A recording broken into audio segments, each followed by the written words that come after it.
Bueno, amados, a mí me dieron un tema para continuar hablando sobre influyentes en la conquista y me tocó hablar de legado. De legado, no de legado, sino, bueno, también tengo delegado el tema, pero voy a hablar sobre el legado más bien. ¿Cuántos saben qué es legado? Levante la mano. Legado tiene que ver con herencia.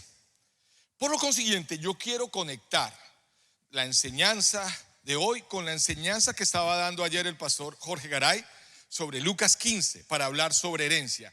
Qué mejor tema, y es uno de los placeres de mi vida hablar sobre este tema a todas las generaciones, y es el tema del legado, es el tema de la herencia. El pastor Jorge ayer tocó un texto que es Lucas 15. Ahora yo quiero continuar en ese Lucas 15 versículo 11 en adelante, lo vamos a leer. ¿Cuántos trajeron Biblia? Muy bien, entonces vamos a leer, por favor, y me van a ayudar a colocar Lucas 15, 11. El pastor misionero de la misión que yo pertenezco, que ya murió, se llamaba Randy Macmillan, americano, nunca pudo decir bien Lucas. Él siempre decía, vamos al Evangelio de San Lucas. Pero bueno, Lucas 15, qué pecado. Cuando uno es gringuito lucha con eso, ¿cierto? Lucas 15, 11. Y después de leer el texto, vamos a conectar las historias y vamos a estar muy atentos sobre la herencia, el legado, lo que Dios quiere hablar a nuestras vidas. Si lo tienen, regálenme en un amén. Muy bien, y también lo tenemos ya atrás en la pantalla. Dice así: y Jesús dijo, cierto hombre tenía 2 hijos, y el menor de ellos le dijo a su padre, Padre, dame la parte de la hacienda que me corresponde. Y él le repartió los bienes. No muchos días después, el hijo menor, juntándolo todo, partió a un país lejano, y allí malgastó su herencia viviendo perdidamente. Cuando lo había gastado todo, vino una gran hambre en aquel país y comenzó a pasar necesidad. Entonces fue y se acercó a uno de los ciudadanos de aquel país y lo mandó a su hacienda para que apacentase cerdos. Y deseaba llenar su estómago, el vientre, de las algarrobas que comían los cerdos, pero nadie le daba. Entonces, volviendo en sí, dijo: ¿cuántos jornaleros en casa de mi padre tienen abundancia de pan y yo aquí perezco de hambre? Me levantaré, iré a mi padre y le diré: Padre, he pecado contra el cielo y contra ti. Ya no soy digno de ser llamado hijo tuyo. Hazme como uno de tus trabajadores. Y levantándose fue a su padre, y cuando todavía estaba lejos, su padre lo vio y sintió compasión por él, y corrió y se echó sobre su cuello y lo besó. Y el hijo le dijo: Padre, he pecado contra el cielo y contra ti, ya no soy digno de ser llamado tu hijo. Pero el padre dijo a sus siervos: pronto, traed la mejor ropa y vestidlo.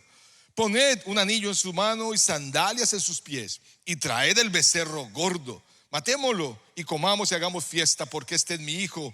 Estaba muerto y ha vuelto a la vida. Estaba perdido y ha sido hallado. Y comenzaron a regocijarse. Amén y amén. Muy bien, ¿cuántos conocían esta historia, esta tercera historia? Ayer la leímos. ¿Cuántos conocían la historia del hijo pródigo? Levanten la mano. Yo quiero hacer una pregunta a los organizadores y pastores. Si yo me bajo, ¿hay problema? ¿No hay problema? ¿Me puedo bajar para verlos un poquito más cerca? Bueno, ¿cuántos conocen entonces la historia del hijo pródigo? Okay. Sí, ya estamos más cerquita, sí. Muy bien. ¿Cuántos la han predicado o se la han enseñado a alguien alguna vez en la vida? Muy bien, bajen su mano. Entonces, ¿cuántos saben qué significa la palabra pródigo? Ok. Por este lado, ¿qué significa pródigo? Ayúdenme ustedes. Vamos a trabajar juntos para crecer. Arrepentido, muchas gracias. ¿Qué más? Arrepentido. ¿Por acá? ¿Qué? Que regresa. Arrepentido. Perdido. ¿Cómo? Ok, muy bien. Algunos lo saben porque se lo han enseñado, otros buscaron en Google. ¿Cierto?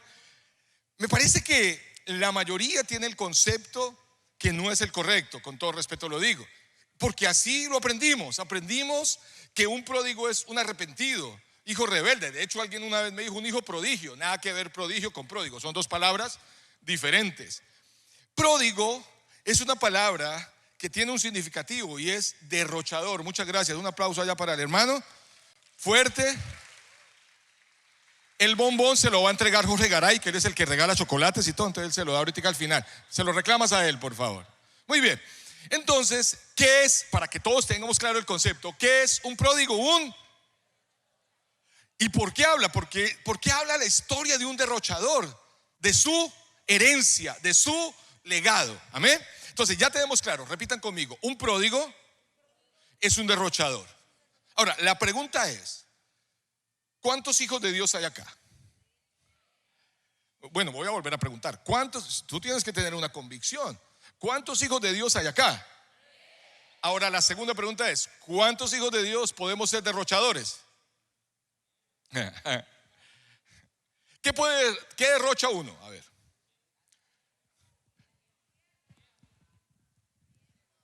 Tiempo, ¿cierto? Tiempo, lo derrochamos viendo los reels, los shorts, todos estos videitos que a veces uno dice, la una, bueno, voy a hacer las 5, me quedé viendo todo este tiempo videitos.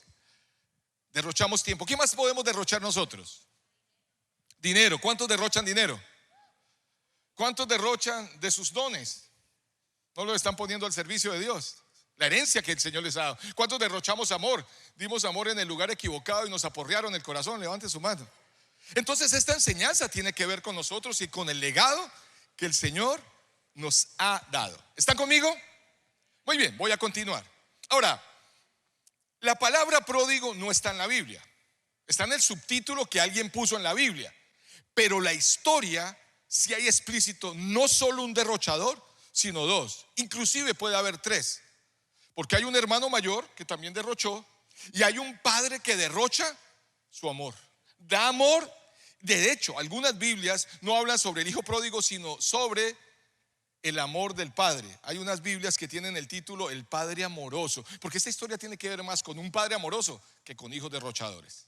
Qué interesante, ¿cierto? Bueno, ahora voy a hacerles otra pregunta. Jesús, ¿a quién le está predicando esto? Ayúdenme ustedes. A mí me dijeron que aquí amaban la Biblia y leen la Biblia y viven la Biblia. ¿A quién le estaba predicando Jesús? Respete pues. Sí, a los fariseos. Ok, para uno tener respuestas, pues busca en el lugar correcto. Preguntémosle a la Biblia. El versículo 1, Jorge lo leyó ayer. Dice que estaban pecadores y publicanos, un tipo de persona. Y de lejos estaba ¿quién? Fariseos y escribas. Dos tipos de personas. Por eso él habla de dos hijos, uno mayor y uno menor. El mayor, que es ultramoral, es muy moral. Yo estoy contigo, te he servido, yo no he pecado. Y está el inmoral, el menor, ¿cierto? Que el mayor exagera el pecado del menor. Le dice, tu hijo que gastó la plata, su herencia, su legado lo gastó en rameras. Qué exagerado, ¿no? Y no eran señoras que vendían ramas, porque uno puede decir, ¿cierto? Ramas, ¿no? Pecado fuerte. Entonces hay un hijo mayor y uno menor. ¿Quién vendría a ser el hijo mayor hablando entre pecadores y publicanos, escribas y fariseos? Los escribas ¿Y quién vendría a ser el hermano mayor? Pecadores y publicanos. Note que el Señor tiene, a mí me parece tan teso nuestro Señor Jesucristo, cómo le vuela la tapa de los sesos a la gente en aquella época en sus enseñanzas. Ahora, él utiliza esta historia después de dos que nos predicó el pastor Jorge Garay. Y son tres historias que Jesús utiliza, personas mal vistas por el pueblo judío en esa época. Un pastor de ovejas que era menospreciado, una mujer bien menospreciada en esa época y un hijo rebelde. Ahora, Jesús comienza hablando de 100 ovejas, 10 monedas, 2 hijos. Él abre el compás y lo va cerrando, porque el hilo conductor en estas tres historias es buscar lo que se ha perdido. Oveja, moneda, hijo. Hasta ahí estamos bien en la historia. Entonces nos vamos a sumergir un poco en la historia para hablar de este joven que gastó su herencia, y vamos a ver cómo Dios puede hablar a nuestra vida a través del texto bíblico con su Espíritu Santo. Muy bien, ya tenemos más o menos el contexto. Ahora voy a seguir preguntando. Llega un joven y le dice a su papá, Cucho, deme las lucas que me abro del parche. Me voy a comprar una Harley, una guitarra y me voy por el mundo a sodármela. Y entonces el papá le dio la herencia. La herencia. Ahora, pedirle la herencia a un papá en vida, en cualquier cultura es una ofensa. A menos de que papá en vida dice, hijo, yo quiero dejarle la herencia. Ah, bueno, papá, gracias. Pero es una ofensa. Él le pide la herencia. Ahora, ¿el papá le dio la herencia al mayor o al menor? ¿Al mayor o al menor? Al menor o al mayor. Versículo 12, pongan la pantalla al versículo 12. Aquí estamos aprendiendo, ¿cierto? Vamos a ver si al mayor o al menor. Miremos al final. Y a los dos. Qué bandera, parce. Digo, tremendo, hermanos. Tremendo, hermano. A los dos dice, y le repartió los bienes. Aquí hay dos que reciben su herencia, su legado. Ay, qué padre tan bueno. Toda la vida habías pensado que al menor. Pero tantos detalles que nosotros perdemos al no leer detenidamente la palabra. Continuemos. Entonces el menor es el que se va. Y aquí es donde yo quiero centrarme un poco con el tema del legado. Versículo 13, si lo puedes colocar, por favor. No muchos días después, juntándolo todo, ¿qué? Su herencia, su legado, el hijo menor se fue lejos. Repitan conmigo, lejos. A una provincia apartada. Digan conmigo, apartada. Y allí desperdició sus bienes viviendo perdidamente. Y aquí ya empiezo yo a encontrar cómo él empieza a desperdiciar su legado. Y es en un lugar lejano. ¿Están conmigo? Piensen esto. Parece que el problema del hombre no es el pecado. El pecado tiene solución y se llama el arrepentimiento. ¿Cuántos dicen amén? De hecho, por allá leí una frase en Facebook hace años. Yo, como soy más escucho, quizás de los más viejos de los predicadores que vinieron. Bueno, no, yo creo que Sergio es un poquito más grande que yo. Pero, ¿saben? O por ahí estamos por la edad. Pero ¿saben qué? Yo tengo Facebook y vi una frase en Facebook que me impactó. Facebook no me gusta mucho porque es muy polémico y bueno, eso tiene las redes. Pero encontré una perla. Alguien escribió: hoy en día los cristianos al pecado le llaman demonio. Por eso quieren ministración y no arrepentimiento. ¿Te lo repito? Hoy en día los cristianos al pecado le llaman demonio. Por eso quieren ministración y no arrepentimiento. Son: pastor, ore por mí, ministreme y sáqueme el demonio de la pornografía. Mijo, ¿usted sabe que la pornografía es pecado? Sí, arrepiéntase. Yo puedo orar o podemos orar unos por otros, pero el arrepentimiento es una decisión, es un cambio de mente. ¿Cuántos dicen amén? De hecho, ¿cuántas personas hay acá aproximadamente, pastores? ¿Cuántos?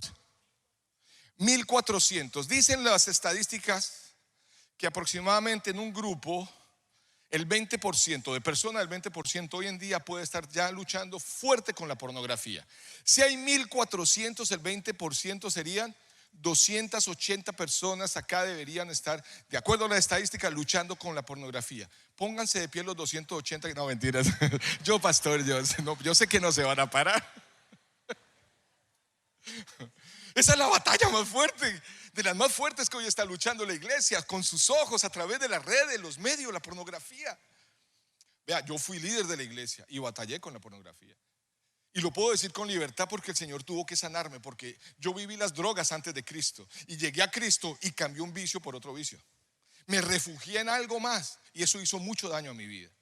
Amados, el pecado tiene solución y se llama el arrepentimiento. Pero ¿cuál es el problema de este joven? Vuelve al texto, al versículo 13, por favor. ¿Cuál es el problema de este joven? La distancia. Allá estoy yo. Distancia. Repitan conmigo: el problema del ser humano es la distancia con Dios. Miren, chicos, voy a ir al punto. Muchos no entienden su legado, su llamado. Muchos no entienden la herencia que tienen en Cristo Jesús porque están distantes del Señor y vienen a la iglesia. Es más, Jesús vio la distancia de los líderes religiosos en aquella época. Cuando los mira, les dice: bien profetizó sobre vosotros el profeta Isaías cuando dijo: este pueblo de labios me honra, pero sus corazones están lejos de mí. Distancia. Hay gente que puede estar porque la identidad, lamentablemente, nosotros la hemos puesto en lo que hacemos y no en quién somos. Y no tenemos entonces una buena relación con Dios. Y como la cultura y la sociedad nos impuso eso, que tu valor está en lo que tú haces. Por eso hay gente que se va a la iglesia porque un día le tocó quedarse quietica de no ministrar porque se aporrió y vas a tomarte un tiempo, y dice lo siguiente, se va y dice: mientras yo servía, ahí sí valía e importaba. Es que tú eres el que le estás poniendo el valor a tu vida en lo que haces y no en quién eres. Es que eso lo dicta la sociedad, lamentablemente. Hay mamás o papás que le dicen a los niños: hijo, estudie para que cuando grande sea. Pero mamá, ya nací, ya soy alguien. Nuestra identidad, lamentablemente, en la iglesia, y no podemos entender de ahí nuestro legado, la hemos puesto en lo que hacemos. Y quiero decirles algo, y escuchen muy bien: tu identidad debe estar en el Señor, y tu valor no está en lo que tú haces, sino en lo que Cristo hizo por ti y por mí. ¿Cuántos dicen amén? Cuando entendemos esa obra de Cristo, nuestra vida es transformada y uno dice: Dios, gracias, quiero servirte porque es por tus méritos, es por ti, es para tu gloria y porque tú eres bueno y me amas. Y no simplemente todo el tiempo tratando de manifestar mi identidad en lo que yo estoy haciendo. Para que me mire pastor, yo ya canto en el coro. Mire pastor, yo recuerdo una vez que quería entrar a la alabanza. La alabanza es uno de los ministerios que más le llama la atención a la gente, y yo quería entrar a la alabanza. Ahora, yo creo que le bajaban volumen al micrófono porque no tengo buena voz, pero bueno, como era el pastor de jóvenes, me dejaron estar en la alabanza. Y recuerdo que el día que yo cantaba por primera vez en la alabanza, yo llegué, como era el pastor de jóvenes, tenía llaves. Normalmente el pastor de jóvenes tiene llaves de la iglesia cuando la iglesia no es muy grande y uno abre. Yo llegué temprano, acomodé las sillas. Hoy le voy a cantar a mi Señor en la alabanza por primera vez. Y llegó mi pastor: hola Juanca. Yo: hola Paz Willy, ¿cómo está? Bien. Juanca, es que mi esposa y la niña se quedaron arreglándose, ¿usted las puede recoger? Y ahí está mi carro. No, pastor, yo no puedo. ¿Por qué, Juan? Es que yo hoy voy a cantar por primera vez en la alabanza. Me dijo: no hay problema, Juan. Yo les digo al director de alabanza, porque él decía: el que no llegue temprano no ministra. Y yo por eso llegué temprano. No, yo le digo al director de alabanza que usted llegó temprano. Ah, bueno, listo. Hermano, le di pata al carro a mi pastor, confieso. Ya cuando llegué, pito, y el pastor tenía esposa y 3 hijas, jóvenes, mujeres, arreglándose. Yo peleo con mi esposa a veces saliendo para la iglesia porque ella dura 1 hora peinándose. Yo le digo: yo no duro nada y usted pues. Bueno, en fin, es que cae de su peso las cosas. Y entonces llegué y el carro ya olía quemado. Bajó la pastora al rato: hola Juanquita, hola pastora. Y las niñas yo las miré por el espejo porque eran discípulas. Yo: perdón. Y me fui despacito en el carro. Ya iba la pastora: ah, qué bonito carro, ¿no? Parqué el carro, me bajé. La iglesia estaba llenita, una iglesia más o menos de unas 200 personas, llenita.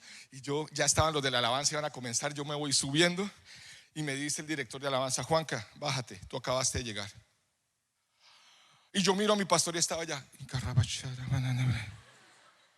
Característica de pastor: despistado. ¿Se le olvidó? Yo me bajé, me fui para atrás y empecé a llorar. No sé si de la vergüenza que me bajaron delante de todo el mundo, quería cantar, pero yo creo haber escuchado la voz de Dios de decirme: ¿qué quieres? Y yo le dije: Señor, cantarte. Y me dijo: cántame. Y lo puedes hacer aquí o tienes que estar adelante para que te miren. Lloré más. ¿Cuántos se han pegado esas lloradas que se termina el servicio y la gente le mira a los ojos y: estaba llorando? No, se me metió una mosca. Uno a veces es groserito, feo, pero a veces es cierto. La inmadurez de uno, que uno se despide: Dios lo bendiga, hermano. Pero que Dios habla a tu corazón. Nuestra identidad es en lo que Él hizo. En lo que Él hizo. Ok, vuelvo a la historia. Entonces, este joven se fue a un lugar, ¿qué? Distante, lejos. Y les digo que es el problema del ser humano. Se lo voy a poner de esta manera: ¿cuántas personas vemos en la Biblia que estuvieron cerca de Jesús, acortaron su distancia y su vida fue cambiada? Recuérdeme: Pablo, Juan, Pedro. Bueno, Pedro, hay una parte donde dice: y siguiéndole de lejos. Y después de eso lo negó, porque el que lo sigue de lejos termina negándolo, ¿sí o no? Pedro le siguió de lejos y después vino la negación. ¿Cuántas veces lo negó Pedro? ¿Y cuántas veces cantó el gallo? No, una. Él dijo: antes de que el gallo cante 2, ¿tú me negarás? Pero bueno, son cositas ahí, cascaritas bíblicas. Ahora, hábleme mire, es tanto el tema de la distancia y la cercanía que Isaías, profetizando al pueblo, dice: el Señor les dice que se acerquen y que se pongan a cuenta que si sus pecados son tan rojos como la sangre o como el carmesí, Él los volverá blancos como la lana o como la nieve. Pero les dice: acérquese. Tremendo, ¿no? El Señor llama a su pueblo a acercarse. De hecho, a mucha gente le gusta la promesa de Jeremías 29:11: yo sé los pensamientos que tengo acerca de vosotros, pensamientos de paz y no de mal, para daros el fin que esperáis. Y todo el mundo, amén. Esa es la intención de Dios. Pero ¿cuál es la intención que Él quiere de nosotros? Versículo 13: y me buscarán y me hallarán, porque me buscarán de todo vuestro corazón. Nosotros debemos acercarnos, buscarle, aunque Él muchas veces se acerca. Aunque te voy a ser muy sincero, Él está detrás tuyo, pero quizás tú estás lejos en tu corazón. Este joven se fue distante y empezó a derrochar su herencia, empezó a derrochar lo que era su legado, porque estaba tan lejos del Padre. Recuérdeme en otra historia de alguien ahora que se acercó a Jesús y su vida fue cambiada. Otra historia. Los dos de la cruz, los dos ladrones, ¿cierto? Que estaban junto a Jesús, uno a la derecha, el otro a la izquierda. De hecho, una vez escuché una predicación del ladrón bueno y del ladrón malo. Yo no me imagino un ladrón bueno y uno malo, ¿no? Ay, me robó un ladrón, ojalá sea bueno. Pero bueno, en fin, seguro quería decir que fue el que se arrepintió. Pero los dos los pusieron al lado de Jesús. Y uno aprovechó la cercanía y el Señor le dijo: hoy mismo estarás conmigo en el paraíso. ¿Se acuerdan del joven paralítico que lo bajaron 4 hombres? Dicen que eran amigos, pero la Biblia no dice que eran amigos. Dice que 4 hombres lo bajaron, pero tenían un corazón de amigos, seguramente. Y abrieron el techo y lo acercaron a Jesús. Eso es muy poderoso. ¿Ustedes se imaginan que este techo se abriera y bajen a una persona? En esta época le abren el techo a uno en la iglesia y bajan a alguien y la persona, uy, nos cayeron, parce. No, Jesús que seguramente miró, se lo acercaron y lo sanó. Es más, Jesús se acercó por allá en Juan 5 a un paralítico y lo vio y sabía que llevaba 38 años así. Le dijo: ¿quieres ser sano? Y él le dijo: Señor, es que no hay quien me meta cuando se mueven las aguas. Pero el Señor finalmente le sanó. La cercanía con Jesús y con Dios es tan importante. Y pienso que es una generación, esta generación batalla con la distancia, porque eso fue lo que nos metieron en el 2020, distanciamiento. Y algunos siguieron en el evangelio, pero distantes de Dios. No solo distanciamiento físico, hoy en día el distanciamiento emocional y espiritual es grandísimo en esta juventud, en medio de sus padres, en la relación con Dios, con los amigos. Esta es una generación que tiene a 2,000, 3,000, 5,000 amigos en Instagram, pero personalmente cercanos muy pocos. Necesitamos acercarnos a Dios y necesitamos acercarnos unos a otros para, como iglesia, ser relevantes, ser influyentes y empezar a conquistar. ¿Saben qué? Ustedes están hablando de conquista, pero amados, una cosa es conquistar y otra es poseer. Porque yo puedo llegar aquí y conquisto, pero me devuelvo y no poseo. Yo necesito conquistar y poseer lo que Dios nos ha entregado. ¿Cuántos dicen amén? Pero necesitamos acercarnos a Él. Entonces, ¿cómo hizo este joven en su distancia? Bueno, solo una historia. Necesito unos voluntarios. Vamos a hacer un pequeño drama. Necesito unos voluntarios. Ven para acá, ven para acá. Ay, qué bueno está. Allá también levantaste, son varios. También levantó la mano. Necesito más voluntarios. Ven tú, aquí estás.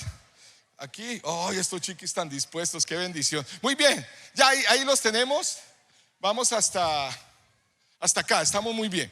Vamos a dramatizar una historia de cercanía y distancia para seguir con el hijo pródigo. Pero déjenme navegar en la Biblia. Una historia de un hombre que se acerca a Jesús a orar, a clamar por su hija. Y en esa misma historia se mete otra historia de una mujer que se acerca a Jesús a clamar por su enfermedad. ¿Cuántos recuerdan las dos historias? ¿Cómo se llama? ¿La historia de quién y quién? Jairo y su hija, y la historia de la mujer de flujo de sangre. Muy bien, voy a relatar la historia, ustedes la van a dramatizar. Escuchen muy bien, escuchen muy bien. Este tiene cara de Jesús. Yo no soy todo clasista, yo porque todo alto el muchacho. Venga para acá, Jesús. Este tiene cara de Jesús, él va a ser de Jesús. Vaya a escuchar la historia. En la historia también está Jairo. Él es Jairo. Él es un líder un lidercito él es un líder de la sinagoga, el principal. Tú eres Jairo. Tienes que poner pila a lo que va a decir Jairo. Tú eres la hija de Jairo. Mira, ya son más grandes las hijas que los papás, pero bueno, ella es la hija de Jairo. También está la mujer de flujo de sangre. Tú me vas a ayudar. ¿Cómo te llamas? Aleja, tú vas a ser de la mujer que sufre flujo de sangre. Y el resto son extras. No, mentira, son los discípulos y la multitud que venía con Jesús. ¿Listo? Entonces, tú vas a venir para acá, Jesús. Párate aquí, Jesús. Y atrás todos los chicos, todos los discípulos y la multitud. También tú estás en la multitud, mujer de flujo de sangre. Eso, tú estás en la multitud. Jairo, necesito un actor aquí, por favor. Ven para acá. Tú vas a ser uno que cuando tengas que decir lo siguiente lo vas a decir. Y es, ya ella, la niña está muerta. Vas a decir solo eso, la niña está muerta. ¿Tú qué vas a decir? Jesús, mi hija está enferma, por favor sánala. Y tú tienes que poner cara de enferma. Ya, no más, ¿listo? Ok. Entonces la historia dice que Jesús va entrando y una multitud le sigue. Todavía no, solo vayan. Una multitud le sigue, entre esos estaban sus discípulos. Y en la multitud venía la mujer de flujo de sangre. Viene Jairo. Entonces ahora sí vamos a ver. Viene Jairo. Este Jairo llega, Jesús, yo. No. Llega Jairo y le dice, Jesús se postra delante del Señor. Le dice, Señor, mi hija está enferma, por favor sánala. ¿Perdón? Señor, mi hija está enferma. Cuánta pasión en este Jairo, Dios mío. Compasión, mi hija está enferma. Compasión, mi hija está enferma. Copa. No solo. Yo le dije compasión y él, compasión. Ten compasión. Bien, él hizo una mejor interpretación de la palabra, pero bien. Tú ahorita le vas a decir de nuevo, lo estás haciendo bien. Y tú estás enferma y tú, entonces viene después la mujer de flujo de sangre. Tú te quedas postrado y toca el manto del maestro, ¿sí? Y tú dices, alguien me ha tocado. Y alguno aquí dice, pero es que todo el mundo te aprieta. ¿Quién va a decir eso? Todos ustedes digan, es que todo el mundo te aprieta. Él dice, no, porque ha salido poder de mí. Y tú sales y dices, fui yo, Señor. Y la sana. Y después, ahora vamos por tu hija. Pero tú vienes y dices, no, la niña ya murió. Más o menos tiene la idea. Bueno, vamos entonces cada uno a su lugar. Vamos a ver esta gran obra de teatro. Ellos prepararon esto desde el año 2020, más o menos. No, tú allá. Listo. Cuando yo diga luces, cámara, acción, recuerde que estamos hablando de cercanía, ¿no? De distancia, entonces. Luces, cámaras, acción.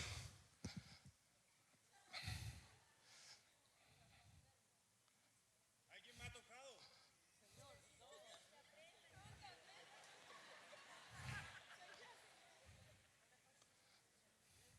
Y hemos presentado La vecindad del Chavo.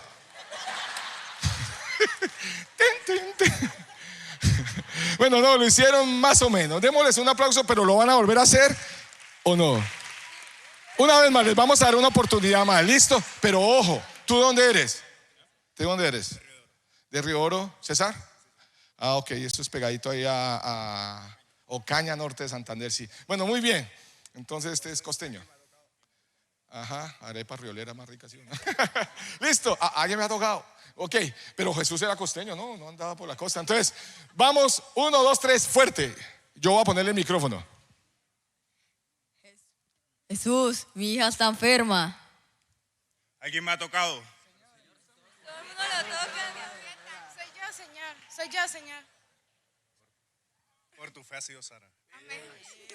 Y ahora dice, vamos a sanar la hija. Y tú dices, ya la niña ha muerto. oh, y él dice, no, vamos a sanarla. Y se acabó. Un aplauso para ellos. Muy bien. Hey, chicos, al final buscan a Jorge Garay, que él da bombones. Bueno, listo, gracias. Muy bien. Démosles un aplauso. Eso, pararse aquí no es fácil.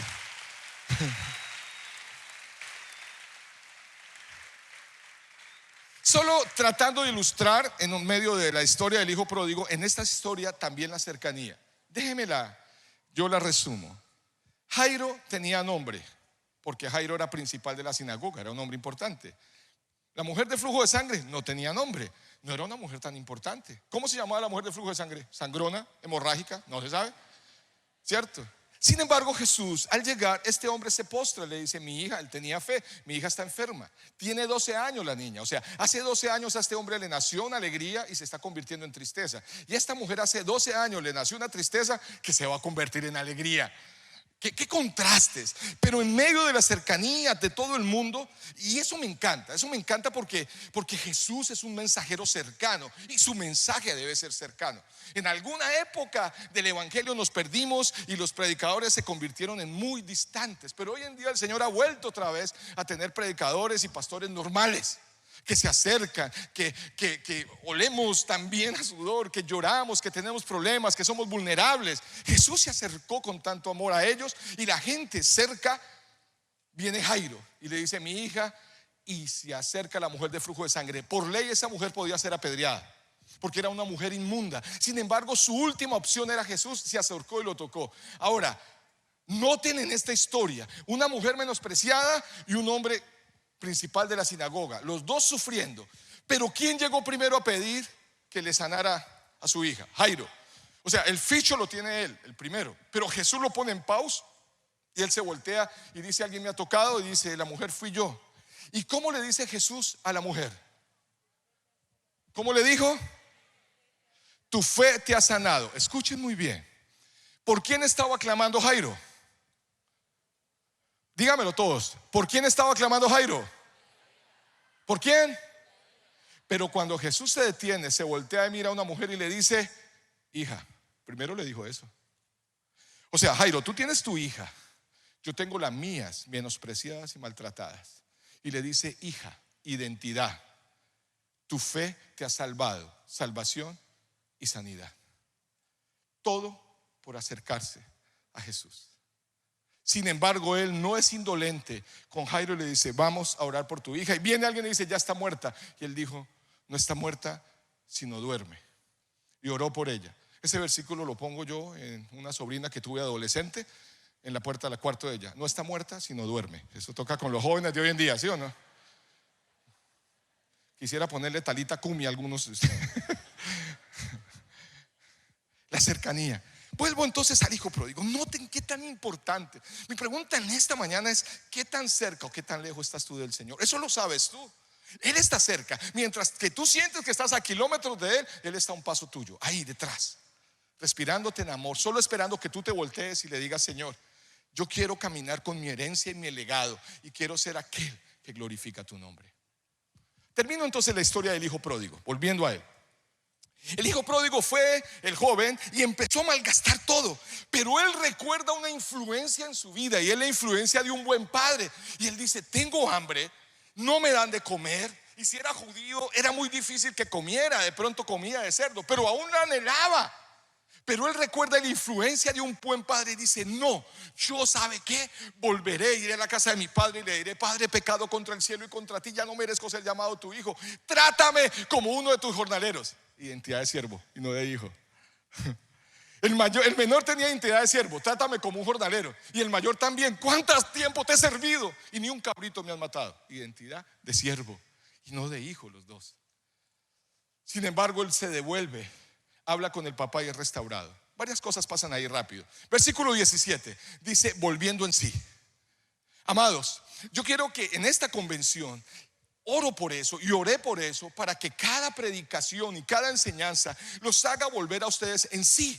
La palabra de Dios y el Espíritu Santo trae convicción a nuestras vidas. Mire lo que dice: y volviendo en sí. Otra versión dice pensando, otra dice reaccionando, otra dice meditando. Volver en sí es cuando alguien se desmaya y le hacen reanimación y hace ¡ah! Volver en sí es reflexionar. Mi pregunta en esta mañana es: ¿cómo llegaste tú hoy? Piensa, ¿cómo está tu situación? ¿O cómo llegaste el lunes a la convención? Los problemas que dejaste en casa todavía están. El que está cambiando aquí eres tú, pero los problemas están allá. Quizás la droga que todavía consumes o que haces está allá. El computador con el que ve cosas que no debes ver está allá. Debes pensar cómo llegaste. No es solo venir, escuchar la palabra, brincar, sí, soy cristiano, y salir, porque vas a tener que enfrentar. Piensa cómo estás. Este joven pensó, versículo por favor 14. Sin embargo, después de él tomar una reflexión, hace algo más. Dice, cuando todo lo malgastó, vino una gran hambre en aquella provincia, comenzó a faltarle. Versículo 15. 18, es el 18. El 17 es pensó, el 18.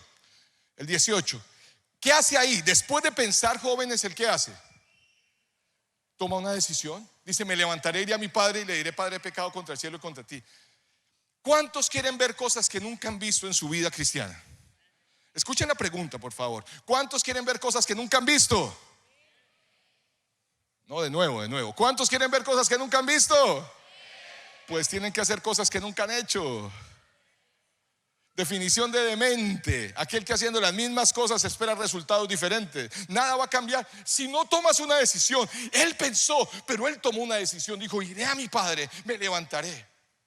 Una vez aquí les daba una ilustración de decisión. Conté una historia de un niño que una vez agarró un pajarito. Un niño terrible en la iglesia. Ustedes saben que en la iglesia también hay algunos niños que son terribles. De esos niños que uno le dice, niño, suelta ese demonio, deje libre al demonio ahora, devuélvale el tenedor. Hay niños pero en Cúcuta no, es en Pereira. Y este niño agarró un pajarito y lo puso atrás en sus manos y dijo, voy a ir donde Jesús a preguntarle qué tengo en mis manos. Si Jesús me dice que es un pajarito, que es lo más probable, le voy a decir que si está vivo o está muerto. Si me dice que está muerto, lo saco vivo. Y si me dice que está vivo, le tuerzo el pescuezo y lo saco muerto. Qué niño malo. Y se fue para donde Jesús. Hola, Jesús, le dice. Hola Jesús, ¿qué tengo atrás en mis manos? Un pajarito. Este Jesús es teso. Bien, la pregunta es, ¿está vivo o está muerto? Y Jesús le dijo, esa decisión está en tus manos. Ahora, esa historia no está en la Biblia, pero yo creo que Jesús hubiera contestado así. ¿Cuántos dicen amén? Hay que tomar decisiones, amados. Nosotros no podemos llegar acá tan solo a recibir unas conferencias donde el Señor se glorificó, momentos de oración, momentos de alabanza, y no tomar decisiones. No podemos seguir igual, hay que pensar y decidir. Pero lo otro que hace el joven es actuar. Versículo 20 dice que él se levanta y va donde su padre. Y hay que actuar. Hay mucha gente que decide cambiar pero no cambia. Hay que actuar. Él se levantó y fue donde su padre. Pero ¿qué fue lo que hizo después de actuar? Versículo 21. Confesar. Él fue y le confesó a su padre. Él le dijo, Padre, he pecado contra el cielo y contra ti. Ya no merezco ser como un hijo tuyo. Y ya no le dice, trátame como uno de tus jornaleros, porque el papá ni lo dejó. Ahora, ¿cuántos creen que confesar a Dios es importante? Nuestro pecado. Se los voy a ilustrar. Una vez Juan y María se fueron a una finca, a la finca de la abuela, y empezaron a jugar sapo. ¿Cuántos han jugado sapito? Que es lanzando la piedra que se da sobre el agua así. No sé cómo se llama aquí en Cúcuta, pero allá se llama sapito. Y los dos, Juan y María, lanzando piedritas. Cuando Juan lanza una piedra grande, se va brincando en el agua y ¡pum! Mató el pato preferido de la abuela. Y voltea y mira a María, y María hace no cuenta nada. Ok. Llegaron a la cabaña y la abuela dice, María, tienes que lavar los platos del almuerzo porque Juan lavó los del desayuno. No, Juan también quiere lavar los platos del almuerzo. Y yo, ¿por qué? El pato. Sí, yo quiero. ¿Quién lava los platos de la comida? Juan. Yo, ¿por qué? El pato. Yo sí. Mañana, ¿quién va a ir al pueblo? María dice, Juan quiere ir, pero yo. ¿En qué se convirtió Juan de María?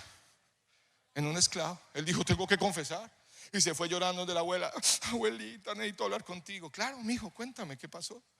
Abuelita, espéreme, limpio las gafas. Abuelita, es que yo maté tu pato. Sí, yo sabía. ¿Qué? Esa María es una chismosa. No, ella no me contó nada. No, ¿y tú cómo sabes? Yo te vi. Y si tú me viste, ¿por qué no dijiste nada? Porque yo quería que tú mismo vinieras y me lo dijeras. Dios vio y Él está esperando que tú te acerques nomás. Él te ama. Dios vio. Confiésale. Y entonces termina esta preciosa historia con un padre no muy colombiano, quizás el padre colombiano o más mamá. Llega el hijo rebelde, lo espera en la puerta, se agarra la chancla y le dice, entre.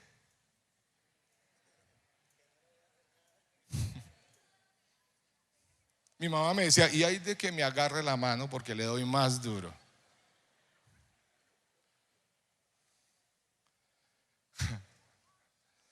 Dios, este hombre corre, abraza a su hijo y lo besa. Yo no crecí en un hogar cristiano. A los 10 años, 11 años me intenté suicidar. No entendía por qué. A los 12 años un compañero me presentó el bazuco y otro la cocaína. Me convertí en drogadicto. A los 17 años, siendo drogadicto, nació mi primer hijo. Cuando cumplí 19 nació mi segunda hija, y cuando cumplí 21 nació mi tercer hijo. Consumido en las drogas, mi familia sufriendo, y yo como un joven rebelde diciendo, es mi vida. Pero no me daba cuenta que estaba dañando a mi familia, hasta que el Señor se atravesó en mi camino. Yo pasaba al frente de las iglesias cristianas y les gritaba aleluyas, garullas, los voy a amarrar con cabullas. Nunca me imaginé que iba a ser un aleluya. Pero ahora no puedo sentirme más orgulloso de lo que soy en Cristo Jesús, porque Él se acercó y cambió mi vida y cambia la tuya. Pero hay que tomar una decisión, jóvenes. Esta historia es una historia que todos se han preguntado, ¿y por qué el papá no buscó al hijo? ¿Por qué no lo buscó, cierto? Yo tengo una teoría y con eso termino. La teoría es basada en la cultura hebrea. Un papá judío o hebreo, si un hijo se perdía y tenía más hijos, no era probable que lo buscara, porque si en la búsqueda este padre, amando a su hijo, moría, ya no sufría solo uno, sino toda la familia, porque una familia sin padre en aquella época era una familia totalmente sufriente. La viuda, por eso Jesús, el Señor, volcó el corazón a las viudas y huérfanos. Entonces, en su cultura era muy difícil que el papá fuera, aunque quisiera, no lo dejaban ir, porque el papá representaba esa gloria de Dios en casa. La tarea en la cultura judía, y estoy a punto de comprobarlo como teoría, para buscar al muchacho era del hermano mayor. Ese hermano era el que tenía que buscarlo de acuerdo a su cultura. Entonces, si esto es verdad, tiene sentido la historia, porque el cielo proveyó hermano menor para venir a buscar lo que se ha perdido, Jesucristo nuestro Rey. Eso es muy poderoso. Tiene conclusión entonces la parábola del hijo pródigo. Jesús está mostrando el amor del Padre y la obra de Él como hermano mayor, como redentor y Señor.